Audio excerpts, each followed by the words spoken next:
آگے اللہ تبارک و تعالیٰ فرماتے ہیں کہ یہ اس قسم کی بات تو کرتے تھے کہ ہمارے باپ دادے جو کام کیا کرتے تھے، جن رسومات پہ چلتے تھے، ہم وہی کام کریں گے، اس کے علاوہ کوئی اور نہیں کریں گے۔ لیکن بات تب ہوتی کہ جب ان کے باپ اور دادے جو تھے وہ علم رکھتے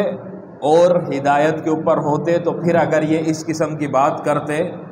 کہ بھائی ہم اپنی تقلید کریں گے اپنے باپ اور دادوں کی، تو پھر تو بات بنتی تھی۔ لیکن حال یہ تھا کہ ان کے باپ اور دادوں کے پاس نہ تو علم تھا اور نہ ہی وہ ہدایت کے اوپر تھے، نہ تو وہ علماء تھے اور نہ ہی وہ مہتدین تھے، بلکہ وہ مضلین تھے۔ تو دیکھیں یہ آیت صاف دلیل ہے ان لوگوں کے خلاف کہ جو رسومات کے اوپر تو چلتے ہیں، لیکن جب ان سے کہا جاتا ہے تو وہ آگے سے یہی جملہ کہتے ہیں کہ کیا ہم اپنی تمام کے تمام قبیلے کی رسومات کو چھوڑ دیں، ہم اس چیز کو چھوڑ دیں جو ہمارے باپ دادا کیا کرتے تھے، جو ہمارے بڑے کیا کرتے تھے، ہم اس سب کو چھوڑ دیں بس، اور تیری بات مان لیں کہ تو کہتا ہے کہ قرآن کے اندر یہ نازل ہوا اور حدیث کے اندر ایسا ایسا آتا ہے، ہاں بس اتنی سی بات کے اوپر ہم اتنی صدیوں کی جو رسمیں چلتی آ رہی ہیں ان کو ترک کر دیں، چھوڑ دیں۔ تو یہ تو ان کے خلاف واضح دلیل ہے۔ آپ جہاں پر بھی جاؤ گے کسی بھی باطل عقیدے اور کسی بھی باطل طریقے کے اوپر جب کسی بندے کو پاؤ گے اور اس کو تم الف سے لے کر یا تلک تمام کے تمام دلائل بتا دو گے، آخر کار جب تم چپ ہوگے سانس لینے کے لیے تو آگے سے وہ یہی کہے گا بھائی تیری باتوں کو ہم کیسے مان لیں، حالانکہ ہم نے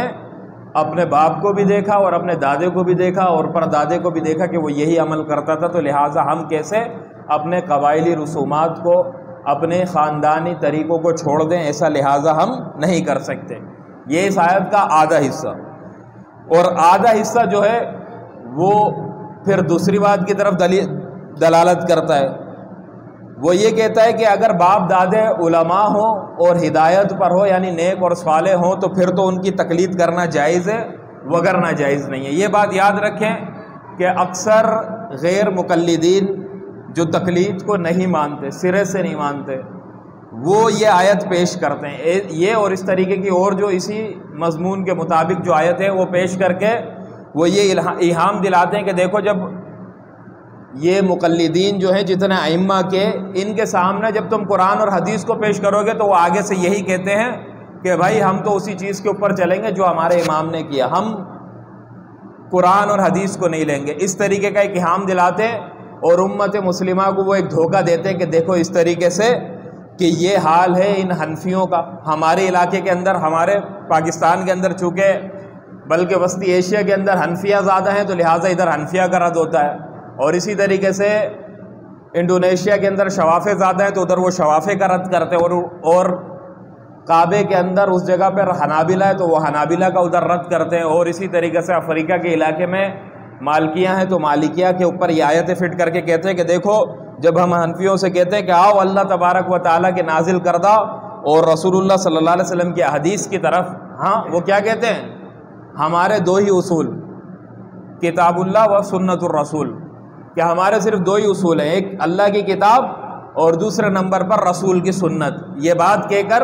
وہ کہتے ہیں کہ جب ہم حنفیوں کو یا مالکیوں کو یا شافیوں کو یا حنابلوں کو یہ کہتے ہیں کہ بھائی آؤ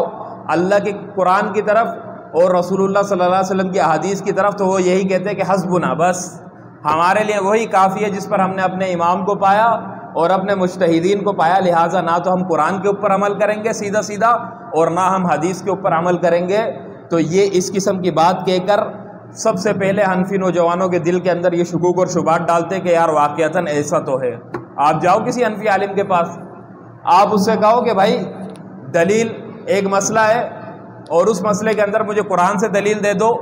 یا پھر حدیث سے دلیل دے دو۔ کسی مفتی کے پاس جاؤ حنفیوں کے، تو حنفی مفتی آپ کو فقہ کی دلیل دے گا، قرآن اور حدیث کے الفاظ بہت ہی کم، یا تو قرآن کی آیت لکھی یا پھر حدیث لکھی، بلکہ فقہ سے دے گا۔ تو پھر یہ پتہ بھی چلتا ہے وہ حنفی کہتے کہ یار واقعتاً یہ تو نہ قرآن کو مانتے اور نہ ہی حدیث کو مانتے، یہ تو بس سیدھا سیدھا فقہ کی بات کرتے ہیں۔ تو ایسی بات نہیں ہے، ایسی بات نہیں ہے کہ دیکھیں اللہ تبارک و تعالیٰ نے اس آیت کے اندر خود ہی یہ واضح کر دیا، اولو کان آباؤہم لا یعلمون شیئا ولا یہتدون،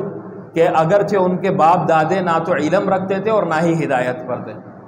نہ تو وہ سیدھی راہ کے اوپر تھے اور نہ ہی وہ علم والے تھے۔ تفسیر کبیر کے اندر لکھا ہے کہ العالم یکون محتدیا اذا ما بنا قولہ علی الحجت والدلیل، کہ عالم تب محتدی ہوتا ہے کہ جب اس کا قول جو ہے وہ دلیل اور حجت کے اوپر مبنی ہو، تو وہ عالم محتدی ہوتا ہے، پھر اس عالم کی تقلید کرنا جائز ہے، پھر اس عالم کی تقلید کرنا کیا ہے؟ جائز ہے۔ تو ادھر اللہ تبارک و تعالیٰ تقلید کا رد نہیں کر رہے، وہ ان آیتوں کو پیش کر کے کہتے ہیں کہ یہ دیکھیں اللہ تبارک و تعالیٰ ان آیتوں سے تقلید کا رد کر رہا ہے، بلکہ اللہ تبارک و تعالیٰ تقلید کا اثبات ثابت کر رہے ہیں، اور اللہ تبارک و تعالیٰ یہ ارشاد فرما رہے ہیں کہ بھائی اگر تمہارے باپ دادے، تمہارے آبا اور اجداد علم والے ہوں اور محتدی ہوں، ہدایت یافتہ ہوں، علم بھی ہو اور ساتھ ساتھ ہدایت بھی ہو، تو پھر تو ان کی تقلید کرنا جائز ہے۔ اور اگر باپ دادوں کے پاس علم نہ ہو، ایسا علم جو ہدایت والا ہو، تو پھر ان کی تقلید کرنا جائز نہیں ہے۔ اور میں نے تفسیر کبیر کا حوالہ سنا دیا کہ عالم محتدی تب ہوتا ہے جو اس کے قول کا ٹکاؤ جو ہو وہ دلیل کے اوپر ہو۔ تو اب تمام ائمہ مجتہدین کو دیکھا جائے تو تمام کے تمام ائمہ مجتہدین جو ہیں، وہ چاہے امام اعظم ابو حنیفہ ہو یا امام مالک ہو یا امام شافعی ہو یا امام احمد بن حنبل رحمۃ اللہ علیہ ہوں، ان سب کے اقوال کو دیکھو، ان کے اقوال بغیر دلیل کے نہیں ہوتے، ان کے اقوال مضبوط دلیلوں کے اوپر کھڑے ہوتے ہیں۔ اور پھر خصوصاً ہمارے امام اعظم ابو حنیفہ، کہ جن کے بارے کے اندر خود امام شافعی فرمایا کرتے تھے کہ اگر خدا کی قسم امام ابو حنیفہ قسم کھا لے کہ یہ سامنے ستون جو ہے وہ مٹی کا نہیں بلکہ سونے کا ہے، تو کوئی مائکہ لال اس کے اوپر دلائل نہیں پیش کر سکتا کہ بھئی یہ مٹی کا ہے۔ امام اعظم ابو حنیفہ اگر قسم کھا لے کہ بھئی یہ سامنے جو ستون نظر آ رہا ہے یہ کیا ہے؟ یہ سونے کا، یہ مٹی اور پتھر کا نہیں ہے، تو کہا کہ کوئی مائکہ لال ایسا نہیں ہے کہ وہ دلیل سے ثابت کر دے اور امام اعظم ابو حنیفہ کی بات کو رد کر دے، اور ہو بھی نہیں سکتا۔